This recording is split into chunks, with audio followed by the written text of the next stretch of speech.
Look very closely at the whistle and listen to the deafening silence from the veteran enforcers.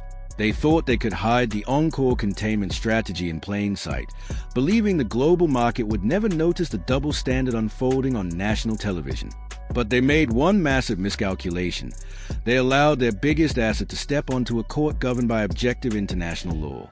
Welcome back to WNBA Pro, where we dissect the brutal realities of the sports business. I need your full attention, because what we are about to expose completely shatters a manufactured reality of the established hierarchy. The United States national team just finished its FIBA World Cup qualifying run, and on paper, it looked like another routine international tournament meant to showcase American basketball superiority. However, the most paradigm-shifting revelation did not come from players themselves. It came directly from the referees who officiated those games. What if I told you that the international governing body of basketball may have accidentally exposed a highly coordinated corporate blockade? The raw data suggests that the impartial, mathematically consistent officiating witnessed overseas completely changed the physical dynamics of the court. In my view, that heavily implies domestic referees may have been operating under a deeply political mandate. The establishment has been using an aggressive strategy to artificially neutralize one of the greatest offensive catalysts the game has ever seen. Mainstream sports networks and compromised executives do not want this conversation to gain traction. They want audiences to ignore the glaring double standard that was broadcast to the world and instead accept the corporate narrative without question. But serious observers know how to read the unfiltered tape. This is not merely about a difference in officiating styles. It looks more like a globally televised exposure of systemic failure. My analytical position is that this reflects an insecure old guard clinging to the last remnants of its market relevance. To understand it fully, consider the context of Caitlin Clark's rookie season. Fans were repeatedly fed the toxic narrative that she simply needed to adjust to the physicality of the professional game, and that the blindside hits and excessive contact were just part of a normal initiation process. Yet the game footage suggests domestic referees swallow their whistles at an alarming rate, allowing legacy veterans to physically target a billion-dollar franchise cornerstone under the excuse of letting them play. In my opinion, it looked like a coordinated attempt to wear down her confidence and disrupt her rhythm. Then the FIBA World Cup qualifiers happened, and the entire domestic narrative collapsed. Because the FIBA referees put them on notice, pretty much let them be known. We ain't doing what y'all would be doing in the WNBA. So, quite frankly, the FIBA referees set the tone for how a game Caitlin Clark playing in should be. I need that reality to fully register because it is an undeniable fact that FIBA is an objective international governing body insulated from locker room politics and completely detached from the petty jealousies of the domestic establishment. FIBA referees do not care who has the most tenure, nor do they care about the fragile egos of legacy players or the unwritten rules of the veteran country club. Their sole mandate is to enforce the fundamental laws of basketball, and when Caitlin Clark stepped onto the international hardwood, a mathematically undeniable phenomenon unfolded in real time. The physical assault stopped, and the blatant non-basketball hits vanished from the screen. Why did that happen so suddenly? Because FIBA referees immediately set the tone by penalizing illegal contact, protecting offensive players, and officiating with visible consistency and integrity. A calm, clinical look at the mechanical differences between the two systems makes the contrast obvious. The international standard more explicitly protects an offensive player's freedom of movement and enforces principles like verticality and spacing in a way that rewards skill, processing speed, and elite offensive execution over brute force. By contrast, it is my analytical view that the domestic establishment has too often weaponized ambiguity within its own rule environment, allowing defenders to illegally impede movement of the ball and turning physical containment into a defensive strategy. The result appears to be an institutional pull away from the modern, high-efficiency game and back toward a muddier, more physical style. Once that aggressive strategy was removed from the equation, the consequence was immediate and undeniable. Caitlin Clark systematically took over the tournament, dominated international competition, earned MVP honors, and produced massive numbers with ruthless efficiency. She posted more than 50 points, 25 assists, and 9 three-pointers across the qualifying window, along with a remarkable overall efficiency mark that only reinforced the point. The global market just saw that when the artificial physical blockade is removed, she becomes one of the most difficult offensive players on earth to contain. In that sense, FIBA officiating did more than shape the games.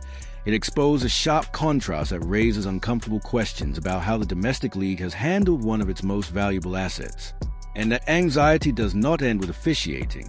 It carries directly into the rhetoric surrounding the newly signed collective bargaining agreement.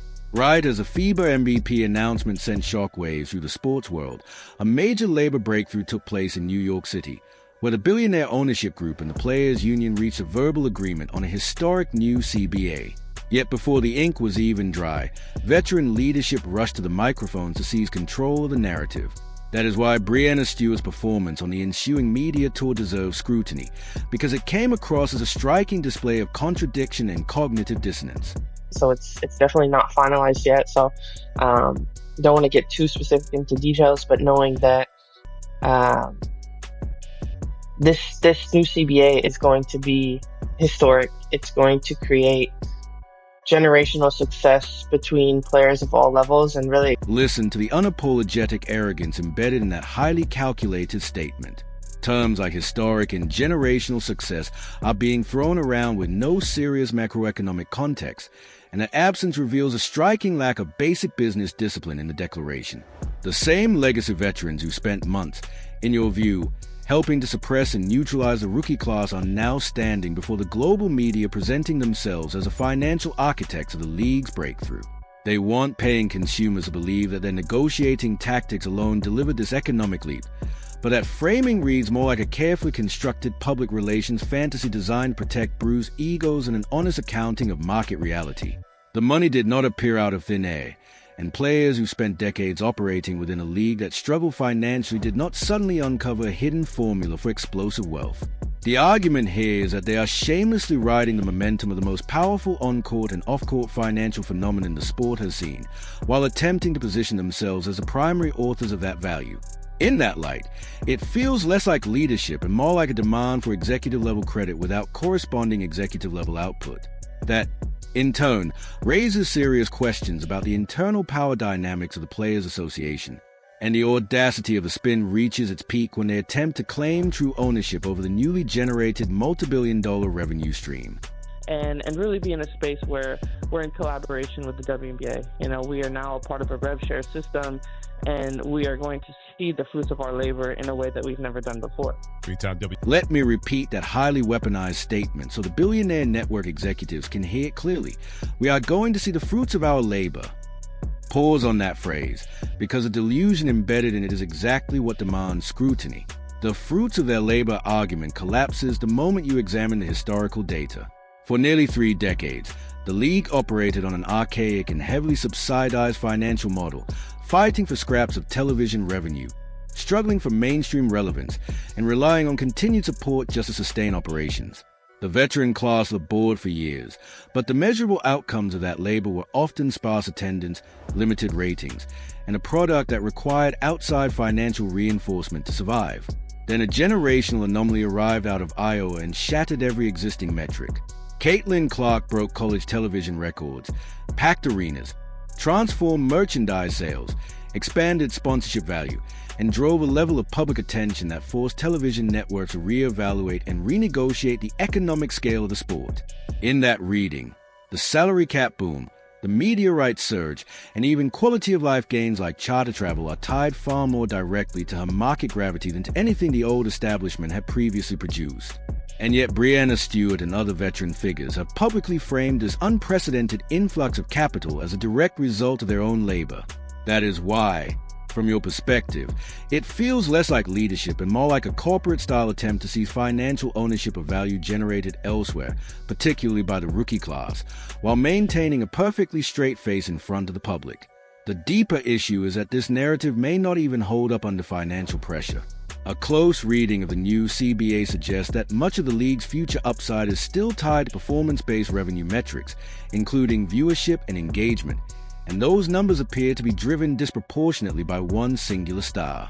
That creates a deeply unstable tension beneath the surface. If networks eventually audit the value of games that do not feature that specific draw, the illusion of shared credit could quickly collapse into economic reality, exposing fractures inside the locker room and within the broader league structure. In that sense, The current arrangement starts to look less like a sustainable collective triumph and more like a volatile bubble inflated by a refusal to honestly identify the true catalyst. And when Brianna Stewart was asked directly about the force behind the new collective bargaining agreement, her response came across, in your framing, as financially incoherent and historically revisionist.